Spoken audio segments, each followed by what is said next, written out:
Thanks for joining us on Arirang News. I'm Kim Dami in Seoul. Donald Trump has officially become the 2024 Republican nominee 2 days after he survived an assassination attempt at his campaign rally in Pennsylvania. The former president picked Ohio Senator J.D. Vance to be his running mate.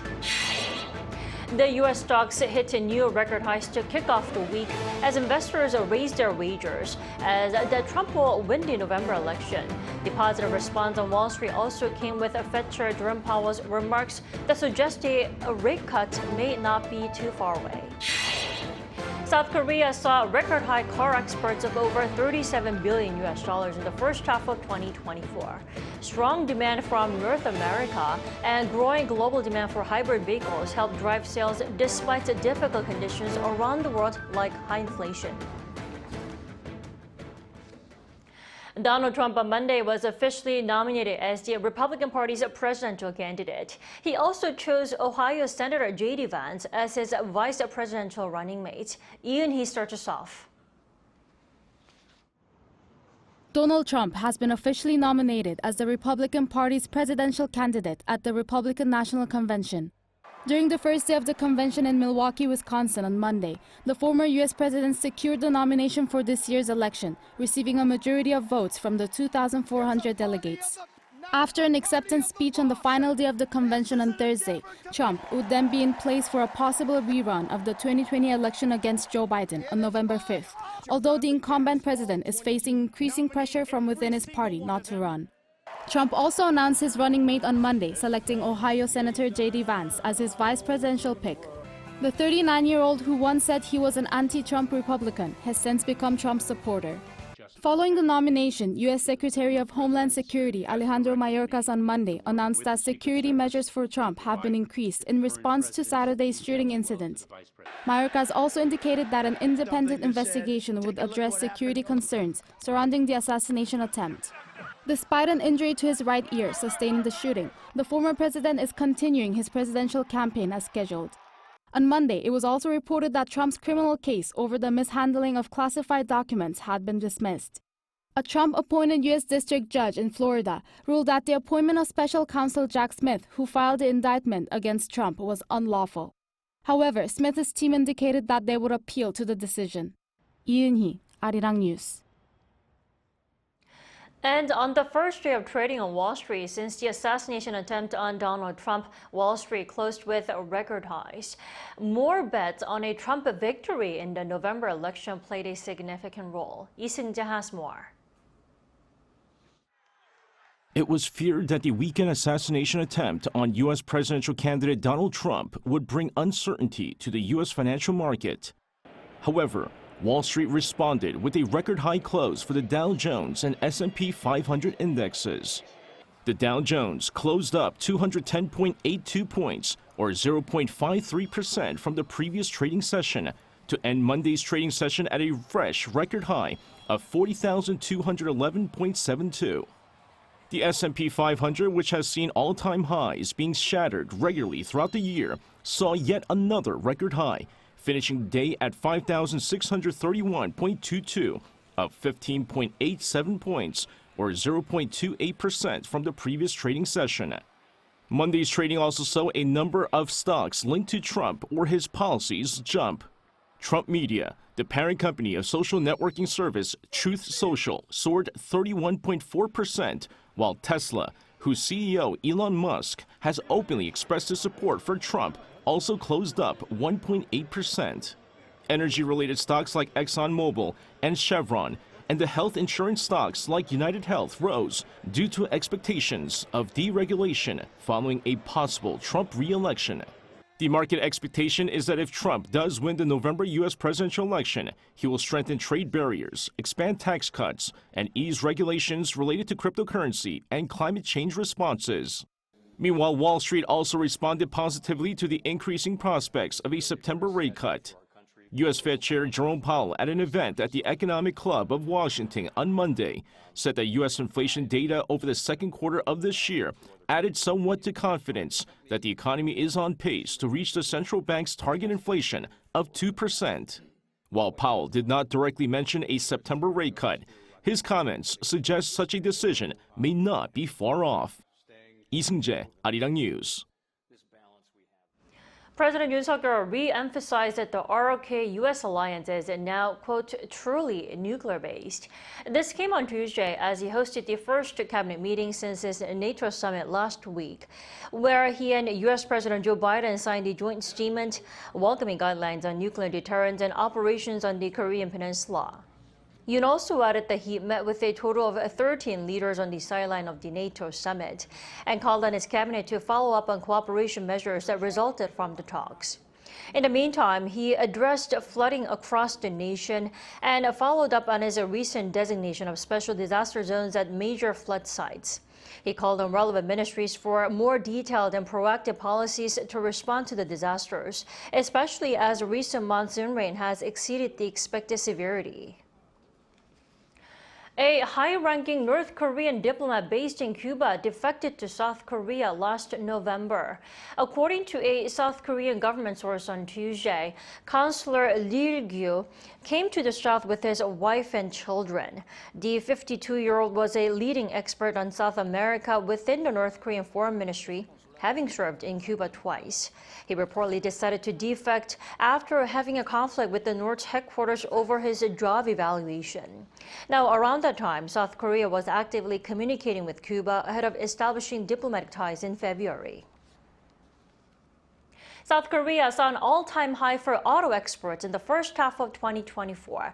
That was mainly attributed to a robust performance, especially in North America, along with a greater series of hybrid cars globally. Park Kwon-woo tells us more. South Korea's automobile exports reached a record high in the first half of this year. Data from the Ministry of Trade, Industry and Energy on Tuesday showed that the value of automobile exports from January to June was over $37 billion. That's an on-year increase of 3.8%.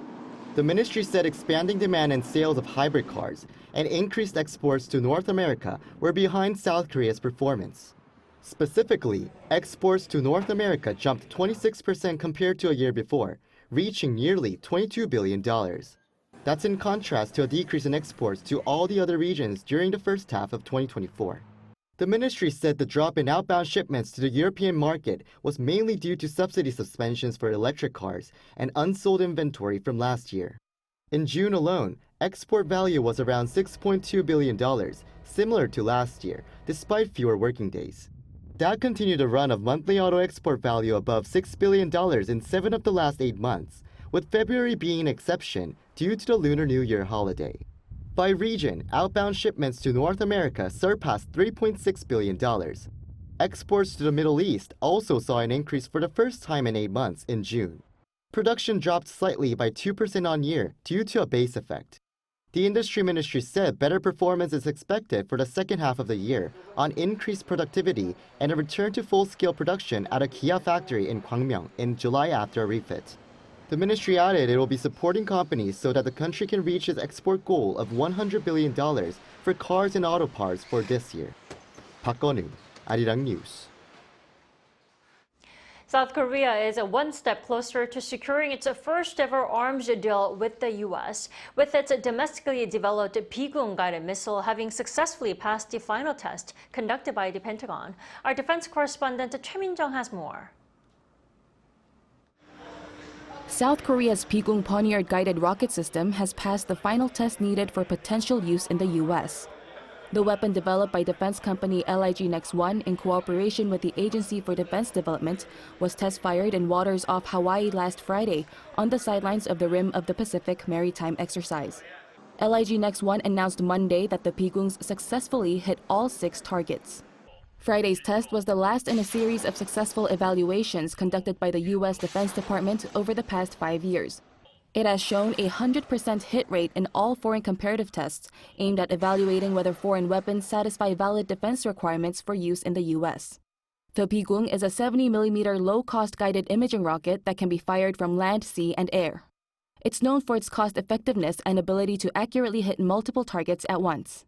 Friday's success marks a significant milestone as it would open the door for exports, representing the first time a complete South Korean-made weapon system is integrated into Washington's arsenal.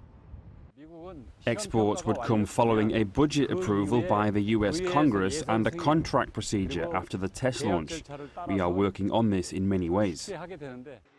A day before the launch, the U.S. Chief of Naval Operations Admiral Lisa Franchetti visited the South Korean Navy's vessel, the Cheonjabong, where the test launch took place, to take a closer look at the weapon.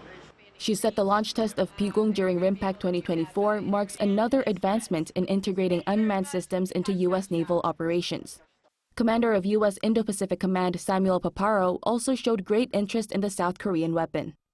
If we're not curious about each other's capabilities, we do each other a tremendous disservice. So of course, I'm interested in this. And if we could find ways to build it either on license from each other, or we find ways to build it on export from each other, if it works and if it's good and if it benefits our alliance, we should do it.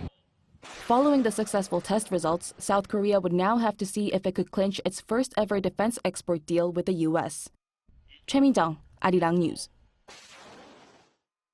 Monday was the last day for trainee doctors who left their workplaces in protest against the government's medical reform plan to decide either to return to work or resign. And most of them expressed no willingness to return to work. Our Choi Soo-hyung reports. The majority of trainee doctors did not return to their hospitals on Monday, the due date for a final decision as to whether they will return or resign. Before that, training hospitals sent text messages asking them to provide an answer by Monday noon. According to the Big Five hospitals in Seoul, very few trainee doctors responded. The hospitals have said that if the trainee doctors do not return or respond, their resignations will be processed automatically. The trainee doctors who have refused to return since taking part in a massive walkout against the government's medical reform plan are saying that the medical school admissions quota hike issue has not been fundamentally resolved. According to the government, as of last Thursday, only 69 out of a total of 10,506 trainee doctors in all 211 training hospitals who submitted resignation letters have their resignations accepted. Also, only around 8% of trainee doctors are working at hospitals currently. After the resignations are processed, hospitals will recruit new trainee doctors starting in September, while it's reported that almost none of them are planning to reapply for training positions. Choi Soo-hyung, Arirang News.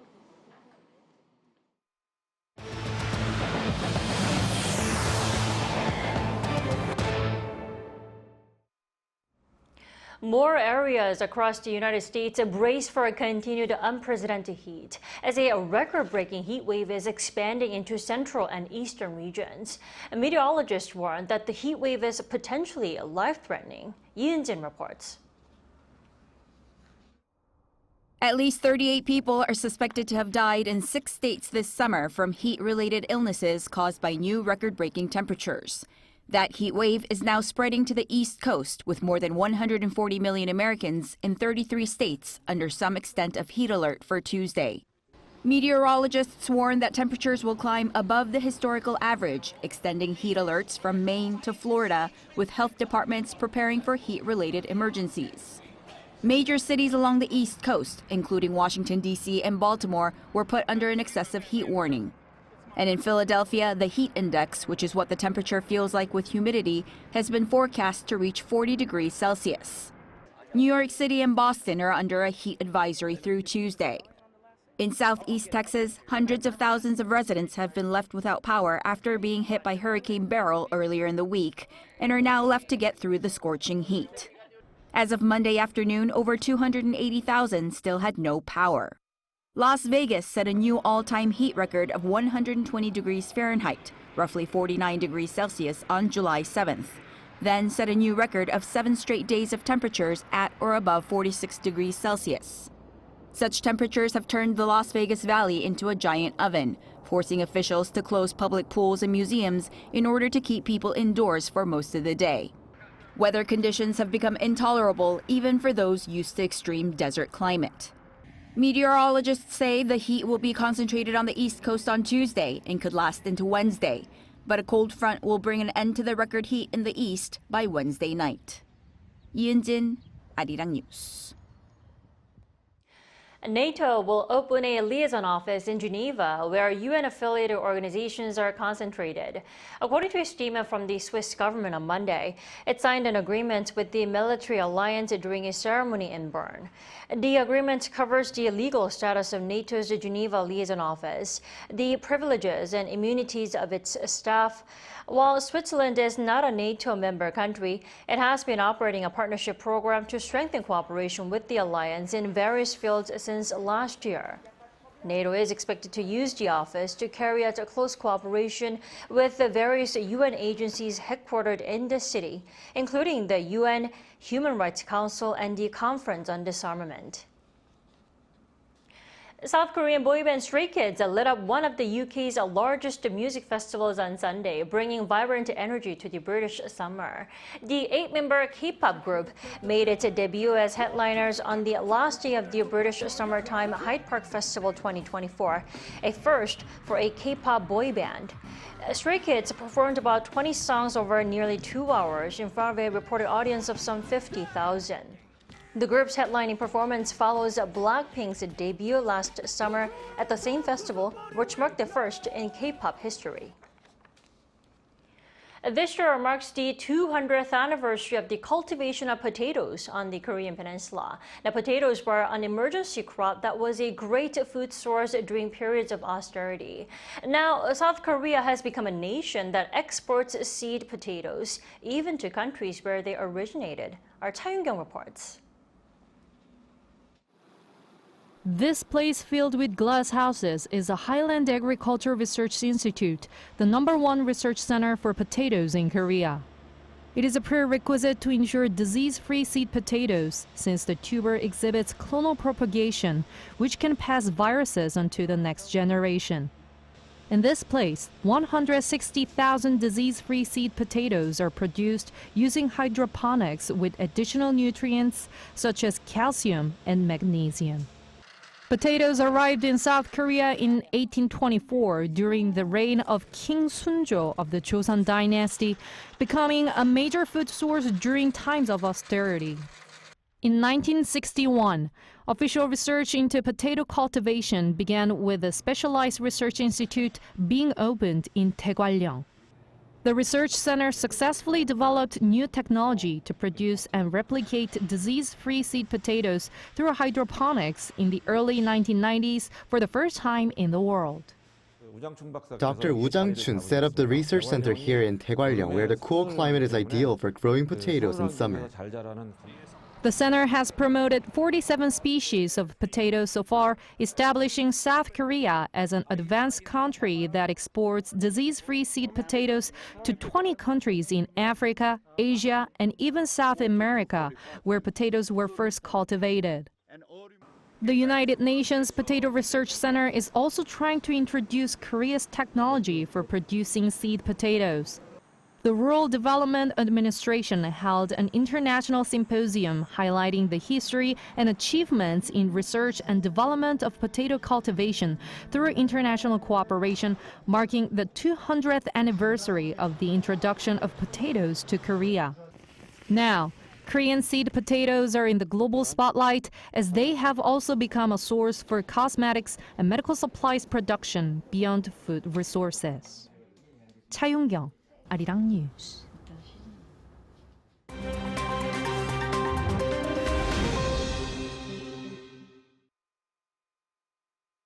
Let's take a look at the latest news in the world now. The European Union on Monday announced sanctions against 5 Israeli individuals and 3 entities for what it described as serious and systematic human rights abuses against Palestinians in the West Bank and East Jerusalem. The EU sanctioned far-right activists Benzi Gopstein and Baruch Mazel. It also sanctioned settler activists Moshe Sharvet, Zviva Yosef, and Issachar Man, who each ran or created illegal outposts. The EU also targeted Zav 9, an activist group that has attempted to sabotage the delivery of humanitarian aid into the Gaza Strip.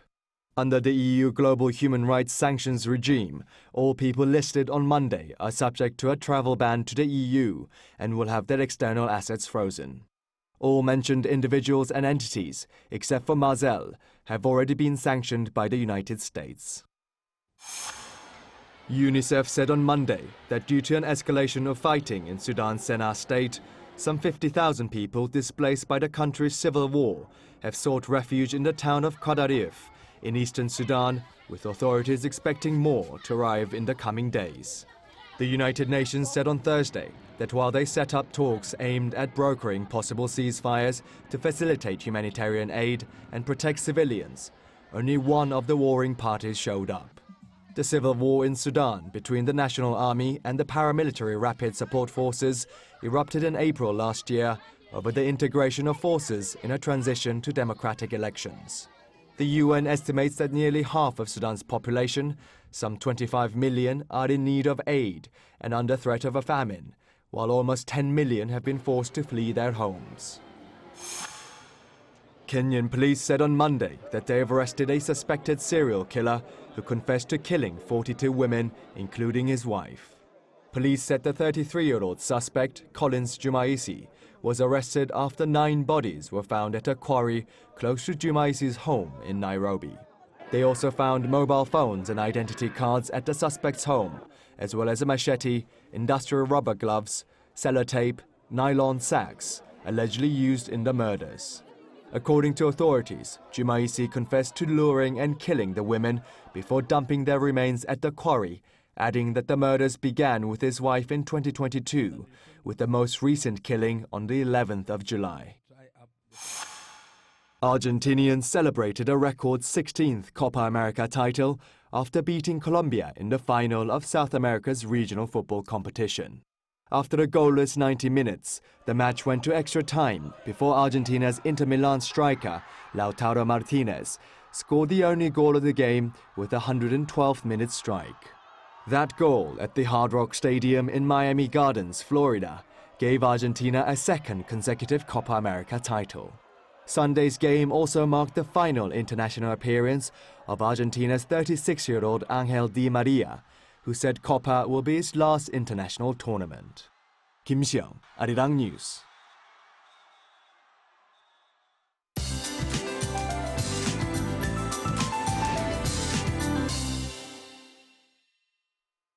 Good afternoon. Jeollanam-do province saw record-breaking downpours overnight, lashing down at 78 millimeters an hour. And southern provinces will continue to see rain until late tonight. Central regions will see monsoon rain arriving this afternoon, pouring down heavily tomorrow at dawn with up to 100 millimeters in the forecast. Temperature-wise, the capital and Jeju had a tropical night, and central regions should have highs that are lower than yesterday, but hotter in southern provinces. Western regions are under heat advisories, especially in Gwangju and nearby areas today. Taking a closer look at today's highs now, Seoul sees a high of 30 degrees Celsius, but Jeju is blistering hot at 33 degrees Celsius. And it's going to be rain-free on Jeju for the rest of the week, but people there need to brace for searing heat. Meanwhile, heavy monsoon rain that's forecast in central parts of the country will lash down into Thursday. With that in mind, let's take a look at the international weather conditions.